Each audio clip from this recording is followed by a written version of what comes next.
नमस्कार दोस्तों, a very good morning. बहुत बहुत स्वागत है आपका आज की ताज़ा खबर में। चलिए शुरू करते हैं हमेशा की तरह हम सबसे पहले ग्लोबल इकोनॉमी के साथ, जहां पर पहली बात हम करने वाले हैं यूरोप के इन्फ्लेशन डेटा की। तो यूरोप का इन्फ्लेशन थोड़ा सा कम हो गया है टू 2.4%, जिसका सपोर्टिंग लाइकली है कि एक सेंट्रल बैंक रेट कट यहां पर हो सकता है। तो अब डेटा दिखकर हो सकता है कि यूरोपियन सेंट्रल बैंक जो है उनको और कॉन्फिडेंस मिले कि आगे और भी rate cuts, interest rate cuts वो यहां पर कर सकते हैं। लेकिन यहां पर फिर भी जो डोर ओपन रखना है वो इसके लिए रखना है कि कितने लोअर बोरोइंग कॉस्ट और किए जाए, जिससे इकोनॉमी थोड़ी सी स्ट्रेंथ दिखा सके। क्योंकि करंटली प्रॉब्लम यूरोपियन इकोनॉमी का यही है कि in spite of some rate cuts जो ईसीबी ने अब तक लिए हैं, अभी भी ग्रोथ इंजन अब तक स्टार्ट नहीं हुआ है। अभी भी नंबर्स जो है वो यही दिखा रहे हैं कि ग्रोथ के नंबर्स अब तक सामने नहीं आ रहे। तो लोअर कंज्यूमर प्राइस इन्फ्लेशन का जो डेटा आया है वो सपोर्ट कर रहा है इस व्यू को कि यूरोपियन सेंट्रल बैंक जो है that is somewhat succeeding in getting its inflation back to the target of 2%। तो 2% इन्फ्लेशन लाने का टारगेट है, तो उसके करीब वो अब पहुंच चुके हैं। जो बैंक की रेट सेटिंग काउंसिल है वो एक्सपेक्टेड है कि वो अपने बेंचमार्क रेट्स और क्वार्टर पॉइंट से कट करेंगे टू 2.5% ऑन थर्सडे। एंड इस रेट से borrowing cost throughout the economy कम हो सकती है। एंड ऑब्वियसली इससे जो ईज है टू बाय अ हाउस और टू एक्सपांड अ फैक्ट्री और ये सारी जो चीजें हैं वो हो सकता है थोड़े से बेटर हो सके। ग्रोथ वरीज अभी भी बढ़ने लगे हैं। एंड रिसेंटली अगर हम पिछले 3 मंथ्स का डेटा देखें यूरोजोन का, तो यही दिख रहा है कि कंज्यूमर्स जो है वो अभी भी इन्फ्लेशन से जूझ रहे हैं। एंड जब भी थोड़ा बहुत इन्फ्लेशन ईज हो रहा है, फिर भी कंज्यूमर्स ये प्रेफर कर रहे हैं कि वो पैसे बचाए, अपनी स्पेंडिंग हैबिट्स को वो कर्ब करते हुए दिख रहे हैं। बिजनेस वरीज अभी भी है, क्योंकि यूएस के president Donald Trump he is putting tariffs on lot of countries. तो थोड़े बहुत बिजनेस रिलेटेड वरीज वहां पर दिख रहे हैं। अगर यूरो जोन में भी कुछ देशों की अगर बात करें, तो फ्रांस जैसा देश है, वहां पर पॉलिटिकल इश्यूज थोड़े बढ़ गए हैं, क्योंकि रिसेंटली जो इलेक्शंस वहां पर हुए थे उसमें किसी भी पार्टी को मेजोरिटी नहीं मिली। तो ये एक मेजर इशू है। जर्मनी भी एक ट्रांजिशन में जा रहा है to a new government. And जो मेजर इकोनॉमीज है विद इन द यूरोजोन, उसके कुछ अलग अपने पॉलिटिकल इश्यूज करंटली सामने दिखाई दे रहे हैं। अगली न्यूज है रिगार्डिंग यूएस मैन्युफैक्चरिंग एक्टिविटी। तो जो डेटा सामने आया है उसके हिसाब से एक रिलेटिवली स्टेबल डेटा दिखा है for the US manufacturing sector for the month of February. तो करंटली जो सारी चीजें डोमिनेट कर रही है यूएस के मार्केट्स में वो यही है कि टैरिफ के कंसर्न्स क्या है, कहां पर टैरिफ्स आएंगे, कहां नहीं आएंगे। ट्रंप ने रिसेंटली प्रपोज किए थे 25% tariffs on non energy goods from Canada and all items from Mexico with an additional 10% surcharge on imports from China. तो ये सारी जो ड्यूटीज है they are due to take effect on Tuesday. इसके अलावा steel और एल्यूमिनियम इंपोर्ट्स पर भी लेवीज लगाई गई हैं। एंड इकोनॉमिस्ट्स जो है उन्होंने ये कंसर्न फ्लैग किया है कि टैरिफ्स की वजह से डॉलर और स्ट्रेंथन हो जाएगा। एंड उस वजह से यूएस में बने हुए गुड्स की कॉम्पिटिटिवनेस कम हो जाएगी, क्योंकि डॉलर स्ट्रेंथन होने से जो जो देश है जहां पर यूएस अपनी चीजें एक्सपोर्ट करता है उन देशों के लिए वो चीजें महंगी हो जाएंगी। जो इंस्टीट्यूट ऑफ सप्लाई मैनेजमेंट है, यानी आईएसएम डेटा जो है मैन्युफैक्चरिंग परचेजिंग मैनेजर्स इंडेक्स का, तो वो 50.3 आया है इन द लास्ट मंथ, यानी फरवरी के मंथ के लिए 50.3 है। ये जनवरी में 50.9 था। तो अब 2 महीने कंजिक्यूटिव हो गए जहां पर मैन्युफैक्चरिंग इंडेक्स का नंबर 50 से ऊपर रहा है, लेकिन अब थोड़ा सा वो ऑलरेडी नीचे आ चुका है। करंटली कंसर्न्स इसी पर है कि आने वाले महीनों में कैसे नंबर्स रहेंगे। न्यू ऑर्डर्स जो है वो ड्रॉप कर गए हैं टू कॉन्ट्रैक्शन टेरिटरी, यानी जिस टेरिटरी में गिरते हुए ऑर्डर्स दिखाई दे रहे थे इन द यूएस इकोनॉमी, उस टेरिटरी में वापस न्यू ऑर्डर्स की वैल्यू पहुंच गई है। तो three three consecutive months of expansion जो दिख रहे थे वो अब रिवर्स ऑलरेडी हो चुका है। एंड जो ये लेटेस्ट डेटा आया है वो यही इंडिकेट कर रहा है कि थोड़ा बहुत ग्रोथ के कूलिंग कूलिंग डाउन का इफेक्ट आ रहा है, यानी जो ग्रोथ अब दिखनी शुरू हो गई थी वो अगेन कूल डाउन यानी कम होने लगी है, mainly due to uncertainty around Trump's agenda. तो उनके जो ट्रेड पॉलिसीज है उनके बारे में जो अनसर्टेनिटी है उस वजह से, स्पेशली टैरिफ पॉलिसी रिलेटेड जो अनसर्टेनिटी, उस वजह से थोड़ी बहुत एंशियसनेस यूएस के मैन्युफैक्चरर्स में भी दिखाई दे रही है। अब बात करते हैं इंडियन इकोनॉमी की, जहां पर कुछ डेटा के अनुसार कंजम्पशन ग्रोथ इज रिकवरिंग, लेकिन मैन्युफैक्चरिंग जो डेटा है, मैन्युफैक्चरिंग जो एक्टिविटी है वो कम हो गई है in the month of February. तो पीएमआई नंबर सामने आया है मैन्युफैक्चरिंग का, लेकिन सबसे पहले कंजम्पशन रिलेटेड चीज़ों की बात कर लेते। तो ओवरऑल अगर कंजम्पशन देखें तो इंडिया की इकोनॉमी का जो ग्रोथ पेस है वो अभी भी थोड़ा बहुत बढ़ता हुआ दिख रहा है, although at a slower pace despite global headwinds. GST collections दिखा रहे हैं कि एक डबल डिजिट राइज है, ऑटो डिस्पैचेस भी ठीक ठाक पेस रख रहे हैं। आपने कल की न्यूज़ में गौरव सर से ये नंबर्स सुने होंगे। ग्रॉस डोमेस्टिक रेवेन्यू जो है जीएसटी का, that has continued to rise at double digits at 10.2%। Maruti Suzuki ने 1% year on year four wheeler के सेल्स के इंक्रीज रिपोर्ट किए। महिंद्रा एंड महिंद्रा ने 15% रिपोर्ट किए। टोयोटा किर्लोस्कर ने 13% रिपोर्ट किए Y O Y rise in sales. इसके अलावा टू व्हीलर्स के सारे नंबर्स ओवरऑल मिक्स्ड बैग रहे।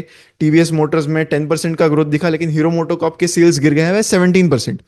ट्रैक्टर जो एक प्रॉक्सी प्ले माना जाता है फॉर द रूरल इकोनॉमी, यानी रूरल इकोनॉमी कैसी कर रही है, ये ट्रैक्टर के सेल्स से कहीं ना कहीं आपको डेटा सामने दिखता है।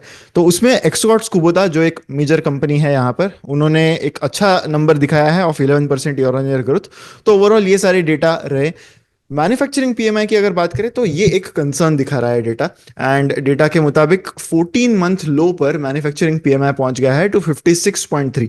हालांकि 50 का जो मार्क होता है उसके काफी ऊपर है ये, लेकिन इंडियन इकोनॉमी के अगर हम पिछले कुछ महीने देखें, पिछले कुछ साल देखें, तो this number has been well above 55।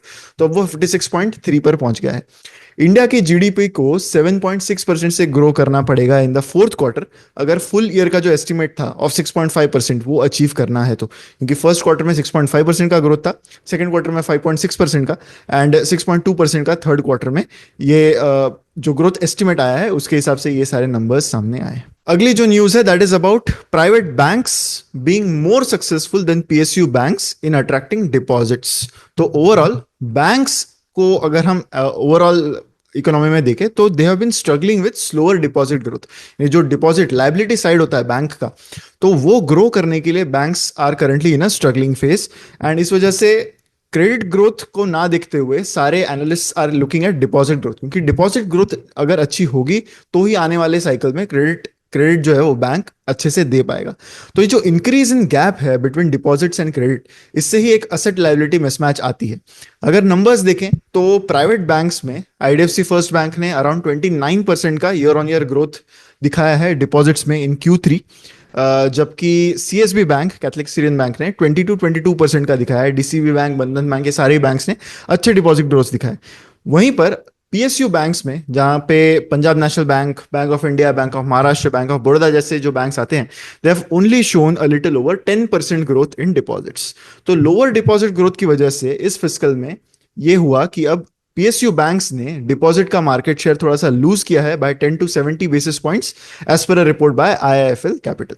तो ये जो रिपोर्ट के मुताबिक high government balance with the RBI and LRS यानी लिबरलाइज्ड रेमिटेंस स्कीम की वजह से आउटफ्लोज हुए, एंड इस वजह से लिक्विडिटी लीकेज जो है वो 5.5% से बढ़ गया, जिस वजह से पीएसयू बैंक्स के डिपॉजिट्स थोड़े से हैम्पर होते हुए दिखे हैं। अब बढ़ते हैं स्टॉक वाइज न्यूज की ओर। सबसे पहले बात करेंगे टाटा कैपिटल की, जो आईपीओ में लगभग $11 बिलियन की वैल्यूएशन सीख करेगा एज पर अ रिपोर्ट। तो अब तक कोई फॉर्मल डॉक्यूमेंट सामने नहीं आया है, these are only some of the reports by some of the news agencies. तो इस साल में ये इंडिया का बिगेस्ट पब्लिक ऑफरिंग हो सकता है। टाटा कैपिटल के आईपीओ में the company is expected to raise as much as $2 billion, which will be somewhere around 17 to 18,000 crore rupees. तो इंडिया का आईपीओ मार्केट एक रिसेंट स्लम्प को डिफाई कर रहा है। यानी स्टॉक मार्केट्स में तो थोड़ी बहुत मंदी दिख रही है ऑब्वियसली, पर IPO markets are looking strong. आने वाले महीनों में ये देखना होगा कि कौन कौन से आईपीओ आ रहे हैं, बट जो पेपर्स अब तक सेबी के पास पहुंचे हैं उसके मुताबिक LG electronics is also planning for an IPO, जहां पर वो $1.5 बिलियन तक का फंड रेज कर सकते हैं। प्रूडेंशियल पीएलसी जो है that has been hired for a potential $1 billion of IPO of an Indian unit. अब तक क्लियर नहीं है कौन सी कंपनी यहाँ पर होगी। पिछले साल Hyundai मोटर्स ने $3.3 बिलियन का आईपीओ किया था, which was a record IPO for India. Tata capital की अगर बात करें तो ये एक एनबीएफसी है, नॉन बैंक फाइनेंशियल इंस्टीट्यूशन है, जो टिपिकली लोन्स देते हैं टू कस्टमर्स जिनके पास लिमिटेड या फिर नो एक्सेस हो टू ट्रेडिशनल बैंकिंग।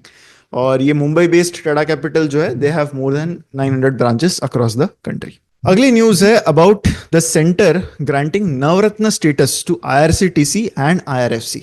तो इसके साथ IRCTC will be the 25th Navratna company among the central public sector enterprises, CPSC जिसे हम कहते हैं। तो IRCTC is a ministry of railway CPSC जिसका एनुअल टर्नओवर अराउंड 4200 करोड़ का है। जबकि आईआरएफसी जो रेलवे फाइनेंस कंपनी है, ये 26th नवरत्न होगी।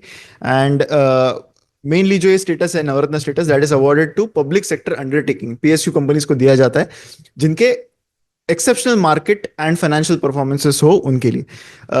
वन ऑफ द बेनिफिट्स जो नवरत्न स्टेटस की वजह से आता है वो ये है कि कंपनीज के पास थोड़ा बहुत फाइनेंशियल एंड ऑपरेशनल फ्रीडम आ जाता है, जहां पर वो 1000 करोड़ और 15% ऑफ द नेटवर्थ तक का investment on a single project कर सकते हैं without the prior approval of the central government.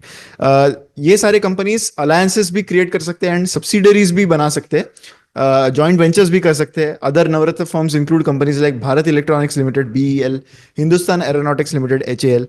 And total overall 3 classifications होते हैं सेंट्रल गवर्नमेंट रिकग्निशन के लिए, यानी मिनी रत्न, नवरत्न और महारत्न। L&T, Larsen and Toubro के shares have gained after companies power transmission and distribution vertical में एक major order, large order मिलने के बाद।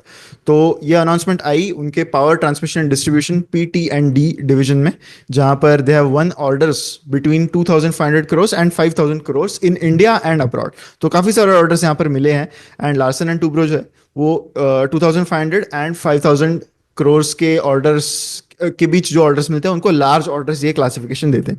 तो अगर कुछ ऑर्डर्स की बात की जाए तो कंपनी को एक 765 kV and 400 kV transmission line segment का एक ऑर्डर मिला है which is related to renewable energy zone in Uttar Pradesh. इसके अलावा उन्होंने ये भी अनाउंस किया कि उनको 380 केवी गैस इंसुलेटेड सबस्टेशन यानी GIS का अवार्ड मिला है इन सऊदी अरेबिया। एंड इसमें उनको associated reactors and installation of hybrid GIS base को इसका इंस्टॉलेशन उन्होंने करना है। तो इन्हीं के चलते लार्सन एंड टूब्रो के शेयर्स कल 1% से ऊपर भी रहे। इसी के साथ हमारी न्यूज यहीं पर समाप्त होती है। बिलीव इट और नॉट सेक्शन जरूर होगा। इसमें हम बात करने वाले हैं एक ऐसी कंपनी की जिसका एक पॉइंट ऑफ टाइम पर जो कैश रिजर्व्स थे उनकी कंपनी में, they were more than the treasury department of the country and not just any other treasury department, it is the US treasury department. ये बात है 2011 की, और एक ऐसी कंपनी थी जिसके जो कैश थी on their balance sheet that was more than the liquid money with the US treasury department. ये कंपनी है एप्पल। एंड एप्पल के पास उस समय ऑपरेटिंग कैश बैलेंस लगभग $76 बिलियन का था in comparison to US treasury department जिनके पास अराउंड $73 बिलियन का कैश था। इनफैक्ट यही नहीं, 2011 के बाद अगले 3 साल में एप्पल के जो रिजर्व्स थे, cash reserves, they were double of the US treasury department के पास जो रिजर्व्स होते हैं उसके कंपैरिजन में। तो वैसे तो टू बी फेयर एप्पल के कैश रिजर्व्स को यूएस के ट्रेजरी से कंपेयर करना is not exactly apples to apples, because Apple, no pun intended, but Apple जो कंपनी है उसके जो पैसे है they are basically the funds in their banks account, whereas federal numbers जो है they represent the amount of money the government has left before उनकी जो लीगल डेट की लिमिट है वो सेट ना हो जाए, तब तक के जो पैसे बचे होते हैं उनके पास वो होते हैं। But nevertheless it's a very big number, क्योंकि यूएस ट्रेजरी डिपार्टमेंट के पास एनीवे हमेशा काफी बड़ा लिक्विड कैश होता है, but Apple had much more liquid cash than that. So that is it for believe it और नॉट। इसी के साथ हमारा ये वीडियो भी यहीं पर खत्म होता है। अगर वीडियो आपको अच्छा लगा है तो लाइक जरूर कीजिएगा एंड शेयर करिएगा इस वीडियो को विद मैक्सिमम पीपल। ऐसे ही वीडियोस के लिए चैनल पर भी बने रहे। मिलते हैं अगले वीडियो में। Thank you so much.